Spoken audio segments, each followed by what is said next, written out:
中度风台凯米挖进咱台湾，海上风台警报、陆上风台警报拢已经发达。气象署是提醒讲，凯米风台伫今日和明仔对咱台湾的影响是上界明显的。这嘛可能是最近这几年对咱的影响上大、上有感觉的一个风台。今日咱全台湾除了金门县以外，全部拢是停班停课。花莲甲宜兰有一寡所在嘛已经先做好有风性的thiết立。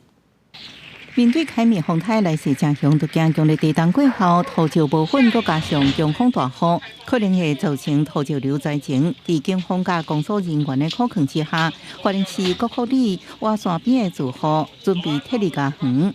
那在这边是我们总共是8户，我们17人的一个保全户，那其中有4人会安置在我们的5州的这个旅社。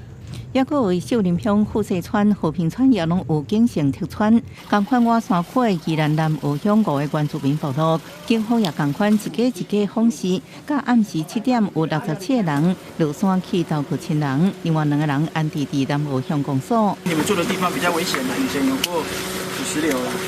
凯米接近受风台外围沉降气流的影响，大胆出现罕见的火烧云比景，天空捏造一大片的橄榄红色。虽然是比景，不过气象署提醒，凯米风台今日明仔2天对台湾影响真明显，可能是这几年来冲击上有感觉的风台。一段时间，因为台风会夹带相当大量的雨量啊，所以我们预计在今天跟明天，中南部跟东北部的山区可能会出现超大豪雨啊。因为风台路线向南线，原本宣布正常上班上课，台中市彰化县等6个县市拢表示风势已经达到标准，宣布停班停课。全台除了金门县以外，其他县市全部拢停班停课。台中市长罗秀燕原本要访问美国行程，赶紧伫今透早5点登来台湾坐镇。我立刻订机票赶回台湾。那还好有订到机票，所以我其实在美国没有几个小时，但是呢就是希望抢在台风之前能够落地